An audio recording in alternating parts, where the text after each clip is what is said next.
آج ہم بات کریں گے ان 3 سوالوں کے بارے میں جو انسان کی زندگی میں بہت اہمیت کے حامل ہیں۔ آپ دیکھ رہے ہیں HR TV اور میں ہوں آپ کا میزبان عدنان شاہ۔ آپ ان 3 سوالوں کو سنیں اور اپنی رائے کا اظہار کریں۔ چلتے ہیں 3 سوالوں کی طرف۔ بادشاہ کا موڈ اچھا تھا۔ وہ نوجوان وزیر کی طرف مڑا اور مسکرا کر پوچھا، تمہاری زندگی کی سب سے بڑی خواہش کیا ہے؟ وزیر شرما گیا اور اس نے منہ نیچے کر لیا۔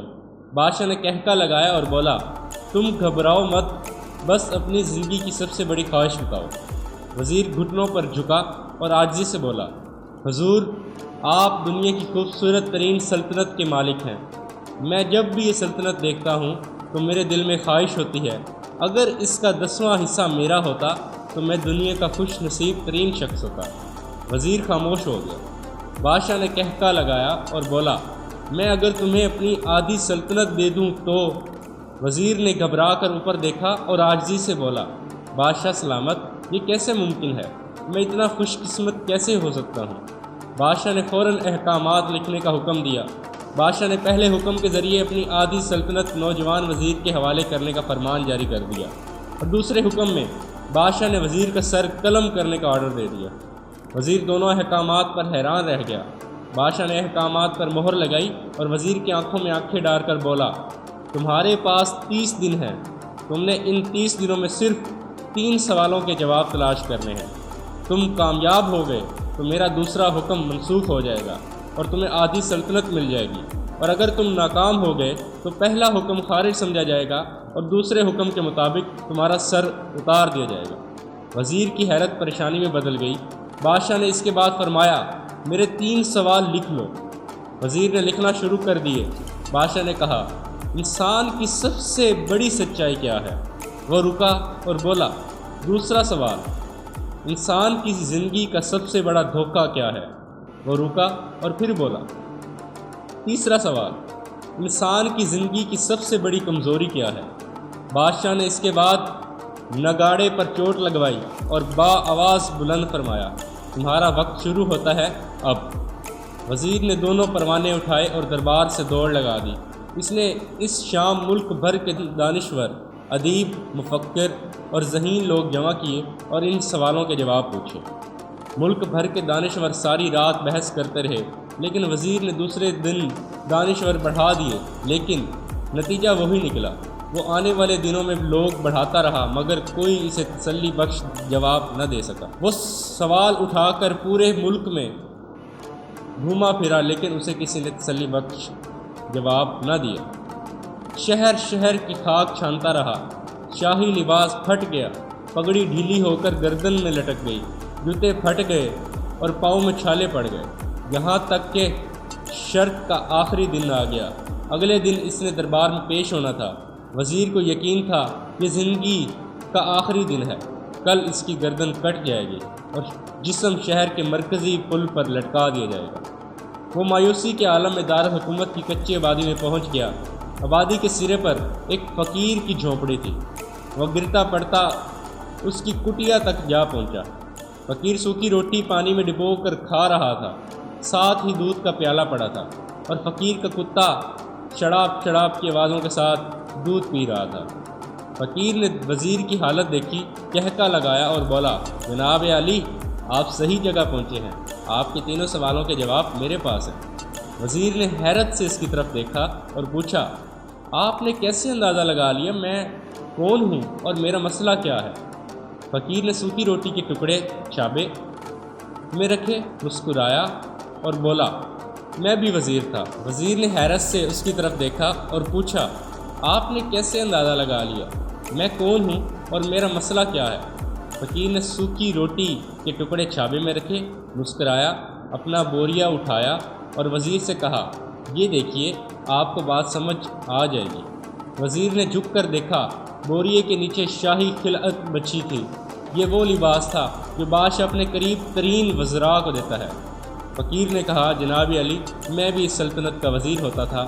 میں نے بھی ایک بار آپ کی شرط بادشاہ سے لگائی، لیکن آپ خود دیکھ لیجئے نتیجہ کیا نکلا۔ فقیر نے اس کے بعد سوکھی روٹی کا ٹکڑا اٹھایا اور دوبارہ پانی میں ڈبو کر کھانے لگا۔ وزیر نے دکھی دل سے پوچھا، کیا آپ بھی جواب تلاش نہیں کر سکے تھے؟ فقیر نے کہکا لگایا اور جواب دیا، میرا کیس آپ سے مختلف تھا، میں نے جواب ڈھونڈ لیے تھے، میں نے بادشاہ کو جواب بتائے، آدھی سلطنت کا پروانہ پھاڑا، بادشاہ کو سلام کیا اور اس کٹیا میں آ کر بیٹھ گیا۔ میں اور میرا کتا دونوں مطمئن زندگی گزار رہے ہیں۔ وزیر کی حیرت بڑھ گئی، لیکن یہ سابق وزیر کی حماقت کے تجزیے کا وقت نہیں تھا، جواب معلوم کرنے کی گھڑی تھی۔ چنانچہ اس نے اینکر پرسن بننے کی بجائے فریاد ظاہر کی۔ اس نے فقیر سے پوچھا، کیا آپ مجھے سوالوں کے جواب دے سکتے ہیں؟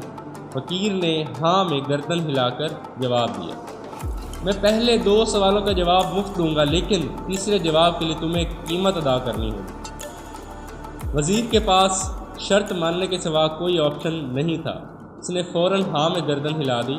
فقیر بولا، دنیا کی سب سے بڑی سچائی موت ہے، انسان کوئی بھی ہو، کچھ بھی ہو، وہ اس سچائی سے نہیں بچ سکتا۔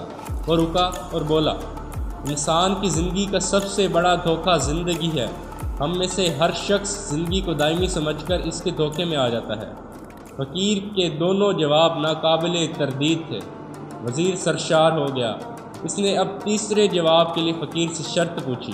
فقیر نے کہکا لگایا، کتے کے سامنے سے دودھ کا پیالہ اٹھایا، وزیر کے ہاتھ میں دیا اور کہا، میں آپ کو تیسرے سوال کا جواب اس وقت تک نہیں دوں گا جب تک آپ یہ دودھ نہیں پیتے۔ وزیر کے ماتھے پر پسینہ آ گیا، اس نے نفرت سے پیالہ زمین پر رکھ دیا۔ وہ کسی قیمت پر کتے کا جھوٹا دودھ نہیں پینا چاہتا تھا۔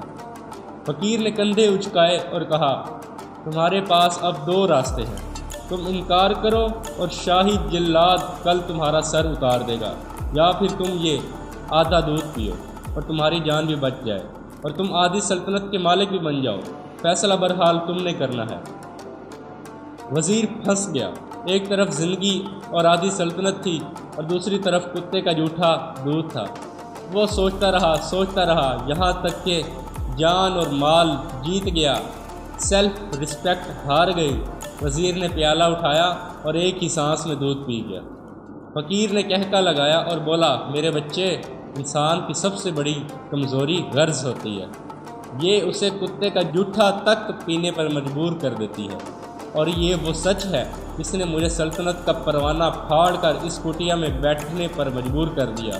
میں جان گیا تھا، میں جو زندگی کے دھوکے میں آؤں گا، میں موت کی سچائی کو فراموش کر جاؤں گا، اور میں موت کو جتنا فراموش کرتا اتنا ہی غرض کی دلدل میں دھنستا جاؤں گا، اور مجھے روزانہ اس دلدل میں سانس لینے کے لیے غرض کا غلیظ دودھ پینا پڑے گا۔ لہٰذا میرا مشورہ ہے، زندگی کی ان 3 حقیقتوں کو جان لو، تمہاری زندگی اچھی گزر جائے گی۔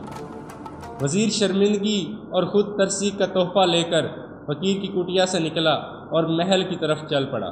وہ جو محل کی قریب پہنچ رہا تھا، اس کے احساس شرمندگی میں اضافہ ہو رہا تھا، اس کے اندر ذلت کا احساس بڑھ رہا تھا۔ وہ احساس کے ساتھ محل کے دروازے پر پہنچا، اس کے سینے میں خوفناک ٹھیس اٹھی، وہ گھوڑے سے گرا، لمبی ہچکی لی اور اس کی روح قبض ہو گئی۔ ہمیں کسی دن کسی ٹھنڈی جگہ پر بیٹھ کر زندگی کے ان بنیادی سوالوں پر ضرور غور کرنا چاہیے۔ ہمیں یہ سوچنا چاہیے، ہم لوگ کہیں زندگی کے دھوکے میں آ کر غرض کے پیچھے تو نہیں بھاگ رہے، ہم لوگ کہیں موت کو فراموش تو نہیں کر بیٹھے۔ اسی کے ساتھ اپنے میزبان عدنان شاہ کو اجازت دیں۔ اللہ آپ سب کا حامی ناصر۔